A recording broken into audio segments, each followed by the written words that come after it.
Mental Health, a place where we look at politics, social issues, and pop culture and attempt to examine it from a grounded mental health perspective.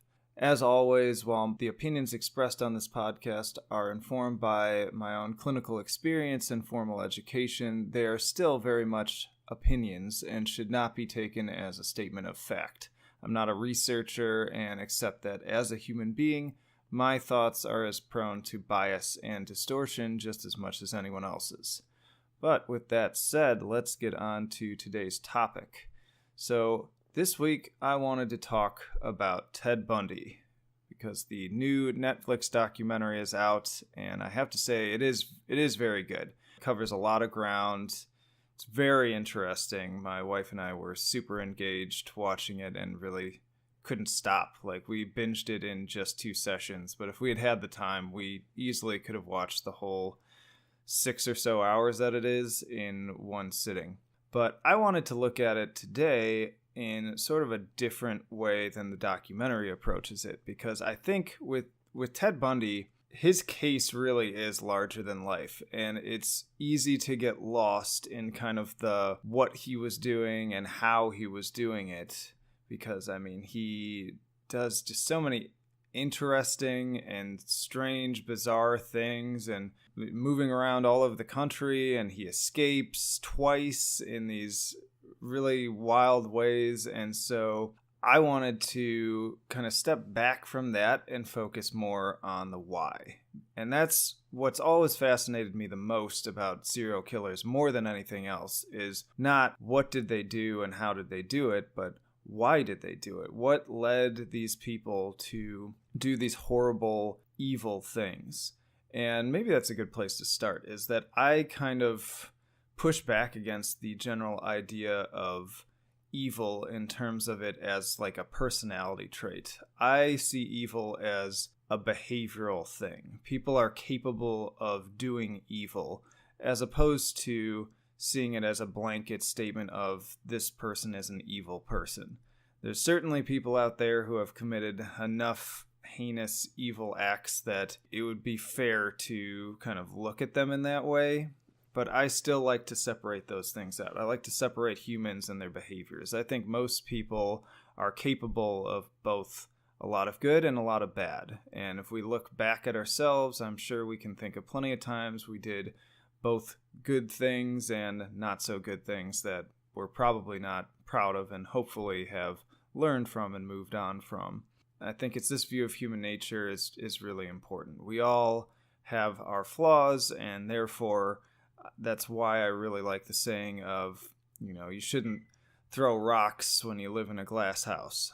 We all live in glass houses. Let's be real here. But when it comes to Bundy, his childhood really does offer yet another example of how critical those early years and development are, and what your environment looks like and what your caregiver system looks like during that time really can dictate the direction that your life is going to take in such a monumental way.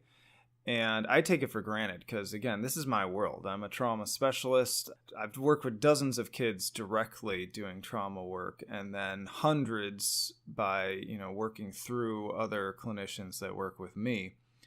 And I see this pattern time and time again where, you've got these kids with severe behavioral issues, and we dig into the history, and lo and behold, there are a number of different things that we're finding in terms of what the family system has looked like early on and what their upbringing was, and just in general, what was the level of kind of security and attachment during those periods. So when it comes to Bundy, he was born in a home for unwed mothers by his mother Elizabeth.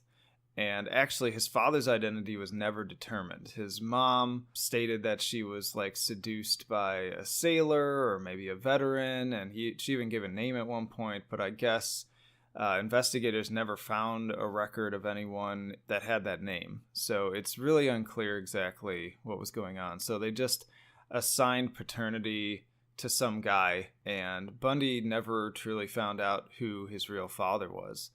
So already right off the bat, we've got this woman who's had a child out of wedlock. She's from a pretty strict religious family, and there was a lot of shame associated with that, and even to the point that she was going to drop him off at this home. And would that have been better for his upbringing? I mean, it kind of depends on where he would have landed from there, but obviously being separated from your home is really damaging. So right there again, like, when you've got a mom who's contemplating giving up her child and has a sense of shame around it, it would make sense to me that early bonding that's so important to early development that we know now, in terms of especially the mother holding and rocking and comforting and being physically present for their child. My guess is that already was kind of flawed because of the circumstances around Ted's birth. Now, add on to that, there are suspicions that Bundy's father is actually his grandfather. So now we're dealing with, obviously, some pretty severe family dynamics there: sexual abuse, incest, and by accounts, the grandfather, Samuel, was potentially violent and abusive.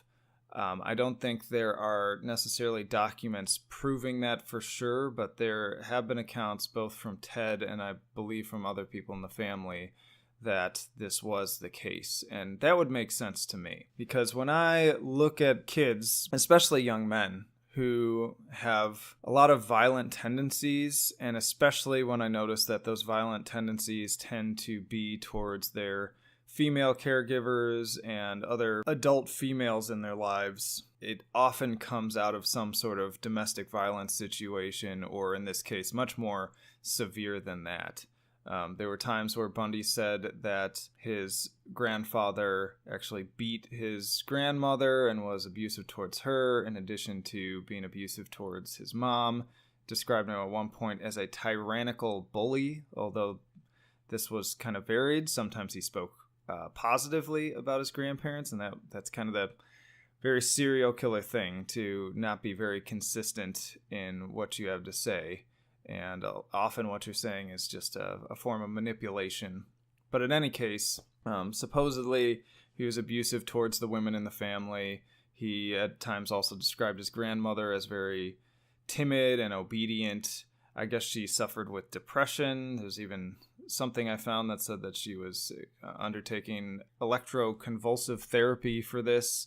So we have this pattern of Ted seeing this male patriarch in his family beating and abusing the women around him. And when we consider that in the context of what he becomes and what he starts doing, that makes a lot of sense. And it's not always a direct A to B like that, but I can think of so many cases of kids that I've worked with or cases I've reviewed where that was the case. They were in this very violent household that was particularly abusive towards the women in the family system. And that became kind of normalized for them.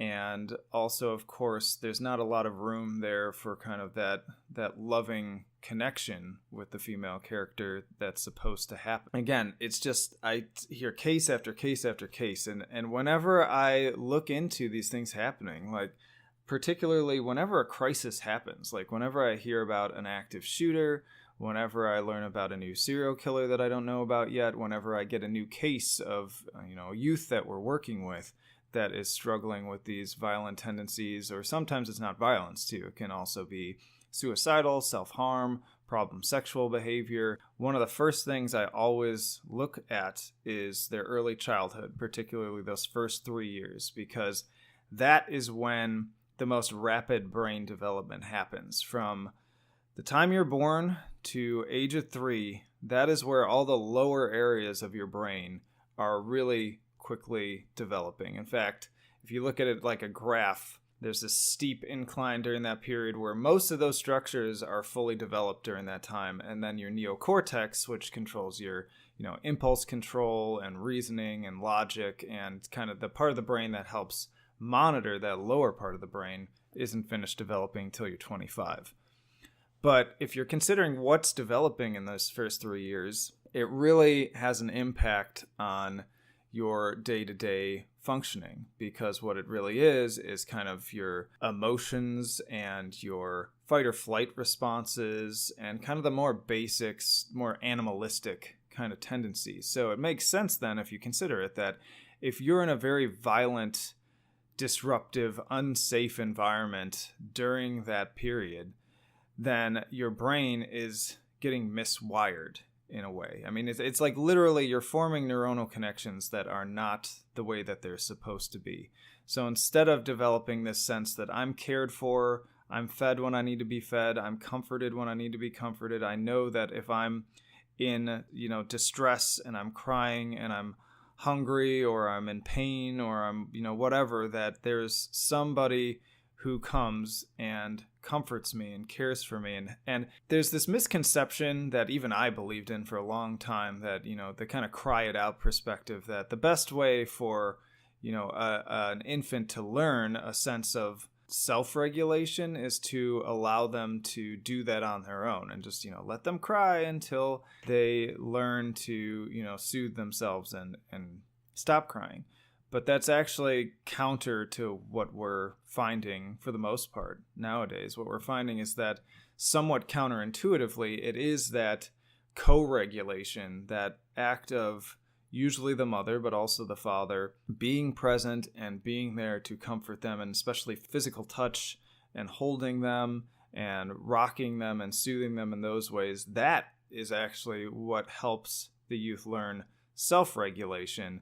And those kids tend to be better regulated, better situated, better functioning kids later in life. And again, anecdotally, that's what I've experienced in practicing in the clinical field, is that when I examine these kids that are not so well adjusted and have these behavioral problems, there were a lot of issues in terms of early attachment, and that it was inconsistent or it wasn't there. I mean, that's why we see people who have been through the foster system in general, by and large, those kids tend to have a lot more behavioral issues. And part of that has to do with the fact that they have been ripped from their attachment figures. They have, often needing to be because of the situations that they're coming from. But it really is kind of a damned if you do, damned if you don't kind of situation, because they're in an environment that's so damaging and so unsafe that you can't leave them there. And then also that simple act of removing them from these caregivers that are supposed to be there to protect them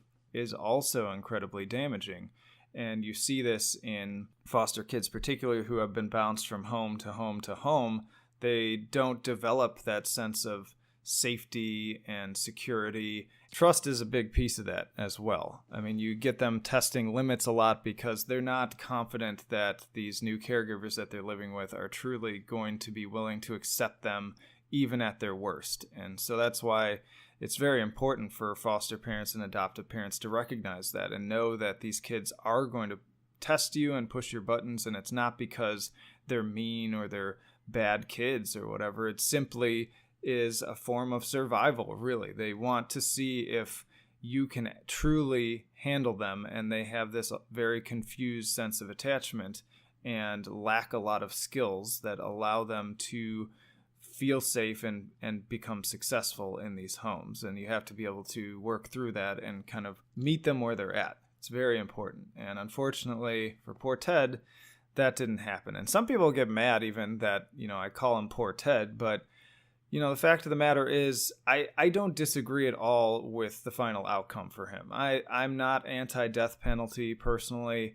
When the behaviors get to the degree that we're talking about with Bundy, absolutely the law needs to take over. Like, when you've murdered people's daughters and sexually violated them repeatedly, and you're a grown adult and there doesn't seem to be a light at the end of the tunnel for you, then I'm not opposed to people being locked up and people receiving the death penalty in those cases. So I'm not at all trying to make an excuse for Bundy's behavior. Not at all. His behavior, he has to take responsibility for it, and the law can't continue to allow people like that to function in normal society, because more people are going to end up being traumatized or worse in this situation. So I'm not making an excuse. I'm just offering an explanation. And the difference there is that an excuse would be me saying, all right, we need to stop, locking these people up and work more on rehabilitation. I think that's valuable, but really more so with my explanation approach, I'm saying, what can we do to help prevent more Ted Bundys from coming into the world? And how can we truly understand these root causes so that we can formulate a society that alleviates the chances of more of these people coming into being? Because it really, if we focus more of our attention towards children, especially young children, and therefore towards young parents, especially parents that are dealing with a lot of difficult issues in addition to parenting these kids, then I think we could get a lot of gains and a lot of momentum for future generations to have fewer dysfunctional people coming out of this system. Again, a system where we have more people having children when they are actually ready and capable to do so, and that are financially sound to do so and emotionally sound to do so, and are having fewer of them out of wedlock. There's an epidemic really right now of young boys especially, but just young children in general that are growing up without fathers. If we look at statistics right now in the African American community, the number of children being raised without a father has skyrocketed in really just the past few decades. And it's very concerning, especially when I worked in Memphis, primarily with young black males. I was seeing a lot of that. I was seeing a lot of kids with a lot of issues that had to do with their early attachment, and some of that stemmed from not only, the mother just trying to do what she can in this difficult situation, but the fact that they did not have a male role model to look to and to help guide them towards a productive way of going about their ways. And so, again, we're seeing this in this case with Bundy. I mean, he has kind of a father figure in that the grandfather is there, and that could have been a great protective factor. But I'm willing to believe that these suspicions that he was this abusive, violent person, for whatever reason of his own, is the missing piece here of this puzzle, if we can call it that. Because, again, if you're seeing your caregiver, the one person in your life that you're seeing as kind of the male role model beating women and being abusive in front of you, even if you grow up to say, like, I don't want to be like that, I never want to act like that, it gets wired into you. You start to develop those early connections. One, that, okay, things are not safe. You can't count on anyone but yourself. And so you dysfunctionally kind of learn to sort of be a lone wolf and be distrustful and not have empathy. Because, people, if you can't trust your own family to create a safe environment and to take care of each other, then who can you trust? And if you can't trust anyone, why bother caring about their feelings and their perspectives on things? And that's where I feel a lot of the serial killer mentality comes from, is that lack of trust and that lack of attachment, and that very adaptive kind of survival response just turns a switch. To greatly simplify it, it kind of turns a switch and rewires your brain in such a way that, okay, I need to find another way to get by in this world and be productive, and I can't be bothered with the concerns of other people because it's really inconsequential. There's a great story I've told many times. I can't remember if I've covered it on the podcast before, but there's this fantastic book called The Boy Who Was Raised as a Dog, and it's written by this amazing clinician, Bruce Perry. And each chapter is kind of a separate case study of a really extreme case that he worked with. And one of the ones that really changed my life and absolutely fascinated me and was kind of vindicating of a lot of things I had been learning in my education over the years has to do with this case that he works on, where there's this guy who murdered and raped these two women in his apartment building, and then afterwards just sat there in his bloody boots and watched TV. And his brother was actually the one who reported him to the police. And Bruce Perry gets very interested in these two brothers because he notices that they're only like 1 year apart. The one brother is 1 year older than the brother who killed the two women. And yet, this brother is very functional. He has a job. He has a wife and children, too, I believe. He holds down just a stable lifestyle, and he also helps to support his mother and father. And he notices when he's interviewing the full family that mom seems like she's got some mental deficits. They seem very protective of her. So he starts asking about early child upbringing. And so as the story unravels, what they discover is that when the older brother was born, the whole family was together, including the extended family. And so mom did have some developmental delays and therefore kind of struggled with that mothering aspect. But that was mitigated by some really great protective factors in that grandma was there and aunts and uncles were there. And so when mom wasn't capable of kind of dealing with the crying and the screaming and all those really stressful parenting tasks, there was always somebody else to pick up that slack and be able to provide that love and care and those key attachment moments for the older brother. And dad was always away at work, but again, that gap is being filled in. But a year later, dad got a job 100 miles away, and so the family picked up and moved and were off on their own. So now, instead of having the whole extended family there, now it's just mom, dad, older brother, and new baby. And dad, once more, is always at work, and mom's really struggling with these mothering tasks at no full fault of her own. Nobody gives you a manual to be a great parent, and two, she's also struggling with her own probably undiagnosed and untreated developmental issues.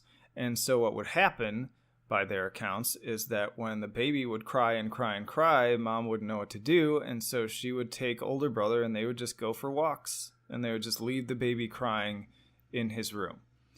And there was no report of abuse. There was no report of true neglect, like the baby had all of its needs met in terms of it was fed and it was changed and he was taken care of to the extent that DHS probably wouldn't come and take this baby away.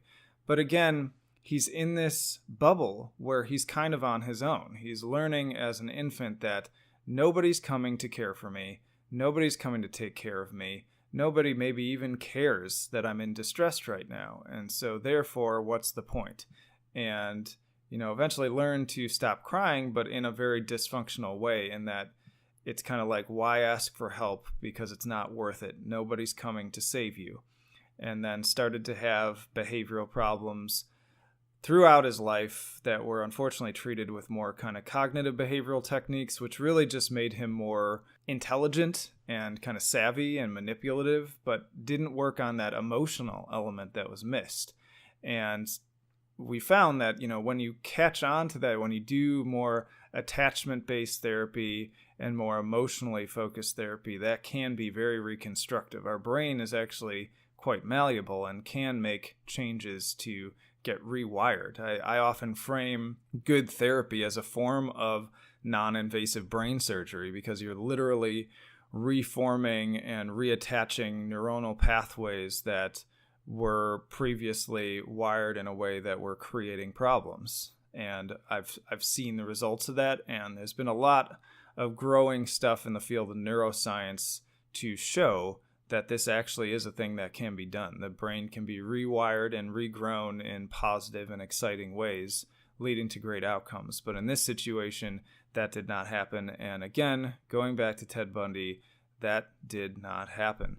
I like that illustration because it can show just how extreme the outcome can be, even when it's not outright abuse. It can simply be those key attachment moments were not met in a correct way.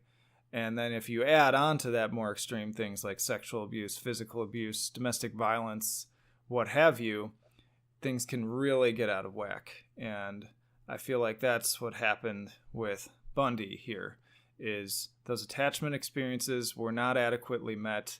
He became kind of a loner, learned how to kind of fake his way through life without forming emotional attachments, but just seeing people as kind of ways to meet his needs, and then also having this wired in sense of how women should be treated or how women can be treated and how they're these kind of objects. And he also mentions too at this time that he started exploring pornography and was like digging out magazines and started to crosswire these things where he's coming into some sexual development, and at the same time he's got this confused wiring in terms of violence, and particularly violence towards women. And at some point those things converged to create this perfect storm of horrible thinking and ultimately sexual violence and seeking gratification in violent and disturbing ways. And I think this was also exacerbated too by the fact that his mother Louise ultimately met this guy, Johnny Culpepper Bundy. And even though this guy seems like maybe he put in some effort with Ted, it was almost like too little too late and not enough, really, because the damage had already kind of been done. And that's not to say at that age Bundy was beyond help. It was just that simply the act of having a father figure come in was not going to be enough. I'm a believer in the work I've done and what I've seen that if they had gotten Bundy into some really great intensive therapy in a situation where it was a professional that knew then what we know now, then we might have been able to completely turn the tide of this thing. But instead, he just kind of had this late blooming full family.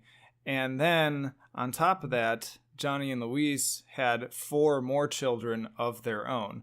And I know plenty of kids I've worked with that mixed family situation is very much a struggle as well. When you know that you're not a so-called kind of full-blooded member of the family, and there are other children around that are, even if the family members do 100% effort to really convey the idea that you're all the same and we want to treat you all the same and we love you all the same, there's still that lingering sense of not fully belonging and feeling like you're second fiddle to these kids that are kind of the golden children, the real children, if you will, in the situation. And again, further pushing him into this outcast mode. And some people may be hearing that and saying, well, Bundy wasn't much of an outcast. He was actually really well liked and was good looking and was charming. But that was all very much like a facade, like I was saying, because he wasn't able to cultivate that emotional attachment piece. He just learned that he could use his looks and he could use his persona and he could imitate things that he was seeing around him, whether that be from television or other people he saw that were popular and that were getting attention. And he could just kind of put on this mask and play this role to get by and get the things that he wanted without having really much of a care and genuine love for the people around him. So I'd be interested just to see a lot more talk around this aspect of the suspect. Again, don't get me wrong, like, I'm not saying that this Ted Bundy Netflix documentary is not worth seeing, and I was glad that they did touch on some of these topics, but I'd love to see more documentaries, mainstream documentaries, really dig into this early development aspect of it and talk about serial killers more so within the context of their very early childhood and infancy, as opposed to endlessly repeating kind of what we already know, the stories we've already been told regarding the murders themselves and how they went about their adulthood in these horrific ways. So hopefully that was some added context, some new ways to think about things. And really, again, my goal is to get this type of information out there, not only to interest you and keep you coming back for more, but also to hopefully have the parents out there look at their children in a different way. Not in like, oh my God, I don't want my kid to become a serial killer kind of way, but more so like, oh, those attachment things are really important. I really need to focus on being present and giving my kids. And then also for those of you who don't have kids yet, to think in terms of that when you do start planning for kids and how important it is going to be to make time for them and make sure that you are caring for them and you're not falling into those traps of outdated information in terms of crying it out and overly, engaging in punishment. And we know a lot now more about physical punishment and even spanking and how that is actually more damaging than we initially thought it was. There's other ways to help your kids become productive, effective, and responsible human beings. And the message just isn't out there enough. It's definitely gaining some momentum. I'm happy to hear more and more professionals understand this stuff and more people in other fields talk about these things, but we have a long way to go in terms of really getting this out into common public knowledge. I think if we could get to a place where everyone knew these basic things, we would start to see a real change in terms of the people that are living in society, and that they're better adjusted and better functioning and more for helping their fellow man, as opposed to it turning into what can sometimes be a very dog-eat-dog world out there. So, thank you as always for listening. If you are new to the channel, please consider hitting that subscribe button so that you don't miss future episodes. I upload about once every other week or twice a month, depending on how you look at it. And I always end by quoting our wise sages Bill S. Preston Esquire and Ted Theodore Logan in saying, "Be excellent to each other and party on, dudes."